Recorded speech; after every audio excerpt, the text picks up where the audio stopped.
आप सभी को प्रभु यीशु मसीह के नाम में जय मसीह की एक और बार परमेश्वर पिता का धन्यवाद देते हैं जिसने आज का ये समय हमें दिया। ये बहुमूल्य समय कि हम परमेश्वर के वचन के द्वारा आपस में बातचीत कर सकें। और आज हम बात करने वाले हैं पौलुस के जीवन से कि पौलुस ने जब एक जवान को चुना, तो जब उस जवान को चुना तो जो उसको जिम्मेदारी दी, जो उसको सेवकाई पौलुस ने दी और उसको बताया कि किस रीति से आने वाले समय में तुम्हें क्या करना है, इस सेवा के कार्य को पूरा करना है। आज के टाइम में आप बहुत सारे चर्चेस को या बहुत सारे पास्टर्स को, प्रॉफिट्स को, बहुत सारे प्रभु के दासों को जब आप देखते हैं तो आपने ध्यान पूर्वक देखना है क्या वो जो बातें बोलते हैं क्या वो परमेश्वर के वचन आधारित हैं या फिर नहीं है। हमें किसी के ऊपर दोष नहीं लगाना, क्योंकि परमेश्वर ने हमें दोष का आत्मा नहीं दिया, पर हमें परमेश्वर ने समझ का आत्मा दिया है। हमें समझ होनी चाहिए कि जो परमेश्वर के वचन को हमारे जीवन में लाते हैं, क्या वो वचन सच में परमेश्वर के वचन आधारित है या फिर नहीं है। और जब हम उनको परमेश्वर के वचन के पैमानों पर जब हम उनको देखते हैं और यदि वो जो बातें वो लोग कहते हैं परमेश्वर के वचन पर आधारित नहीं होती, तो हमें उन बातों से क्या रहना है, सावधान रहना है। पौलुस ने जब अपनी मिनिस्ट्री के अंदर एक जवान को चुना, उस जवान का नाम था तीमुथियुस।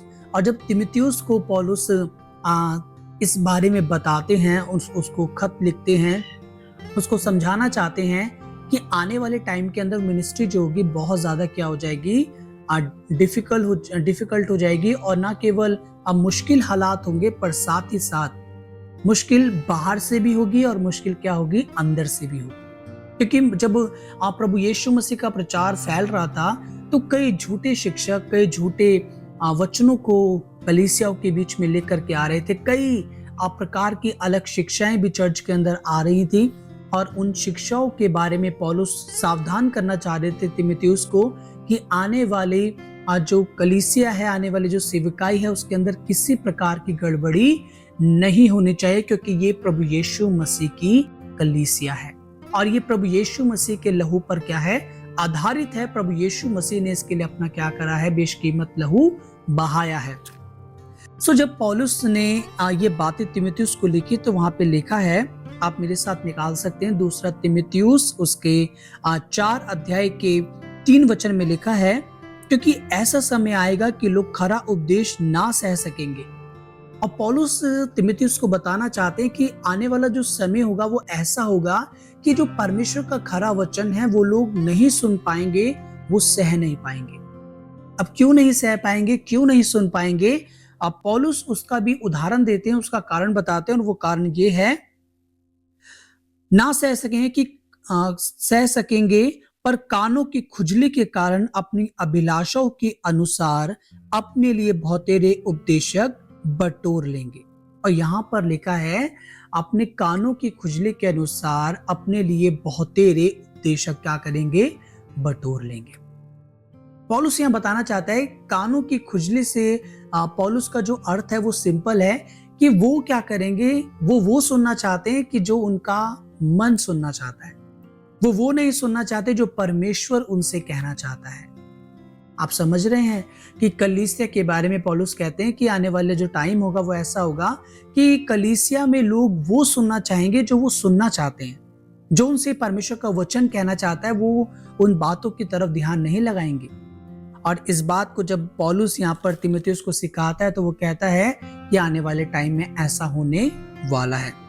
उसके बाद लिखा है, अपनी अभिलाषा के अनुसार बहुत सारे उपदेशक क्या करेंगे, बटोर लेंगे। आज कलीसिया के अंदर जब आप जाएंगे, किसी भी कलीसिया के अंदर जब आप जाएंगे तो आपको पता चलेगा कि जितने भी परमेश्वर के लोग हैं उन सब के अलग अलग क्या हैं, प्रचारक हैं। उनके अलग अलग सुसमाचार सुनाने वाले। जब उनसे पूछा जाता है क्यों, तो वो रीजन देते हैं कि ये इस एक पॉइंट के ऊपर बोलते हैं, कई बोलते हैं कि ये इसके विषय के ऊपर बहुत ज्यादा बोलते हैं तो मैं इनको सुनता हूँ। सबके अलग अलग ओपिनियन होते हैं और हमें सुनना चाहिए परमेश्वर के दासों को। पर आज जो परमेश्वर का वचन हमें कहता है वो यही कहना चाह रहा है हमसे कि हमें बड़ा सावधानी पूर्वक क्या करना है, उन चीजों को सुनना है। उसके बाद परमेश्वर का दास उनको बताना चाहता है, और अपने कान सत्य से फेर कर कथा कहानियों पर लगाएंगे। प्रभु का दास पौलुस, जो कि एक बहुत बड़ा परमेश्वर का दास है, तीमुथियुस को सिखाना चाह रहा है कि सत्य से अपने कानों को हटा करके कथा कहानियों पर अपने कानों को लगाएंगे। आज जितने भी चर्चे, अब बहुत सारे जितने भी आज प्रभु की सेवा करते हैं, वो कथा कहानियों की तरफ हमें क्या करते हैं, अट्रैक्ट करते हैं, रादर देन कि वो परमेश्वर के वचन से हमें क्या करें, सिखाएं। पर हमें किसकी सुननी है? हमें परमेश्वर के वचन के सुननी, क्योंकि ये सामर्थी वचन है, ये परमेश्वर का जीवित वचन है और इस वचन के द्वारा लोगों के जीवन क्या होते हैं, बदलते हैं। इस वचन के द्वारा लोगों के जीवन क्या होते हैं, प्रभावित होते हैं। सो प्रभु आज हमसे ये कहना चाहते हैं, पौलुस उस समय पर तीमुथियुस को सिखाना चाह रहे थे कि आने वाले टाइम में ऐसा होगा और तुम्हें क्या रहना है, इन चीजों से सावधान रहना है। कथा कहानियों पर अपने कानों को नहीं लगाना, पर परमेश्वर के सत्य वचन पर अपने कानों को लगाना है। और आगे लिखा है, पर तू सब बातों में सावधान रह, दुख उठा, सुसमाचार प्रचार का काम कर और अपनी सेवा को पूरा कर, क्योंकि अब मैं अर्घ के नाई उंडेला जाता हूं और मेरे कूच का समय आ पहुंचा है।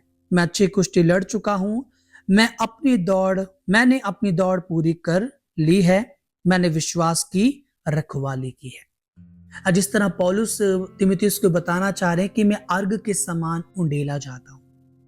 उसके बाद वो कहते हैं, पौलुस कहते हैं यहाँ पर, मेरे कूच का समय आ पहुंचा है। उसके बाद कहते हैं कि मैंने अच्छी कुश्ती लड़ी है। उसके बाद कहते हैं कि मैंने अपने विश्वास की रखवाली की है। आज मुझे और आपको भी क्या करना है, अपने विश्वास की रखवाली करनी है। अपने विश्वास को हमें क्या रखना है, संभाल करके रखना है। हमारा विश्वास कब अविश्वास में बदल जाए हमें पता नहीं है, पर हमें क्या करना है, निरंतर अपने विश्वास को प्रभु के वचन के द्वारा बढ़ाते रहना। निरंतर उस विश्वास की हमने क्या करनी है, परमेश्वर के वचन के द्वारा रखवाली करनी है। और आज पौलुस भी इस वचन के द्वारा कलीसिया से यही कहना चाहते थे कि हमें क्या करना है, सावधान रहना है। हमने कथा कहानियों पे नहीं, हमने किसी और बातों पे नहीं, परंतु हमने ध्यान देना है परमेश्वर के जीवित वचन पर, जो कि आज, कल और युगान युग कैसा है, एक सा है। प्रभु का वचन आज हमसे ये कहना चाहता है कि हमें परमेश्वर के वचन के ऊपर क्या करना है, ध्यान को अपने केंद्रित करना है। आज प्रभु हमसे यही कहना चाहते हैं, और पौलुस ने भी तीमुथियुस को यही सिखाया कि आने वाले टाइम में कलीसिया कैसी हो जाएगी, अपने कानों की खुजली मिटाने के लिए, यानी कि केवल वही सुनना चाहते हैं जो उनको अच्छा लगता है। और यदि एक भी शब्द परमेश्वर का उनके विरोध में होता है, या उन्हें कुछ सिखाना चाहता है, या फिर उनके जीवन को बदलना चाहता है, तो वो क्या करते हैं, उस समय पर वो कलीसिया को छोड़ देते हैं, वो पासबान को छोड़ देते हैं। क्यों? और जब उनसे पूछा जाता है तो वो कहते हैं कि मुझे यहाँ पर क्या किया जाता है, टारगेट किया जाता है। आपको वहां पर टारगेट नहीं किया जाता, पर वहां पर परमेश्वर का वचन आपके जीवन से बात करना चाहता है। वो आज परमेश्वर का वचन क्या है, बिल्कुल एक दोधारी तलवार की तरह है। वो आर पार छेदने वाला परमेश्वर का वचन है। वो हृदय और गुर्दे को भेदने वाला परमेश्वर का वचन है। और आज प्रभु का वचन हमसे यही कहना चाहता है कि वो एक सा है, वो कभी बदलता नहीं है। जब भी परमेश्वर के दास जब आपको वचन देते हैं, और वो वचन जब आपके जीवन से बात करता है, तो आपने अपने ध्यान को, अपने विश्वास को और ज्यादा उस वचन पे लगाना है, और अपने प्रभु से प्रार्थना करनी है कि परमेश्वर, आप इस वचन के द्वारा मुझे क्या सिखाना चाहते हैं, ये वचन मेरे जीवन के लिए क्यों आया है, परमेश्वर इस वचन का मेरे जीवन के लिए क्या संदेश है। जब भी आपसे परमेश्वर का वचन बात करता है, तो आप ध्यान दें उस वचन के ऊपर, और प्रभु से आप प्रार्थना करें कि परमेश्वर, आप इस वचन के द्वारा मुझे क्या सिखाना चाहते हैं। क्योंकि परमेश्वर का वचन जब हमारे जीवन में दिया जाता है, तो वो यूं ही दिया नहीं जाता, पर परमेश्वर उस वचन के द्वारा हमसे बात करना चाहते हैं, हमें कुछ सिखाना चाहते हैं। और हर एक वचन हमारे आत्मिक उन्नति के लिए होता है मेरे प्रियो। जिस तरह पौलुस ने तीमुथियुस को सिखाया, कलीसिया को सिखाया कि आने वाले टाइम में कैसे होने वाला है, आज आप देख भी रहे हैं कि ठीक उसी तरीके से हम अपने जीवन में चीजों को घटते हुए देखते हैं, पर हम परमेश्वर पिता का धन्यवाद देते हैं कि प्रभु हमें संभालता है। और मैं विश्वास करता हूं कि आप भी दासों को सुनते हैं, जो वचन आप सुनते हैं, आप उन वचनों को ध्यान पूर्वक सुने।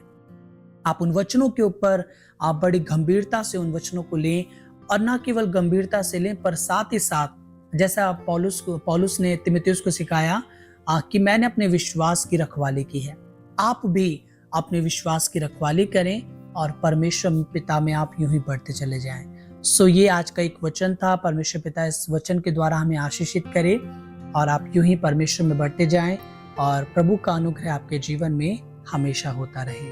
प्रभु आपको बहुत ऐसे इस्तेमाल करे। आमीन।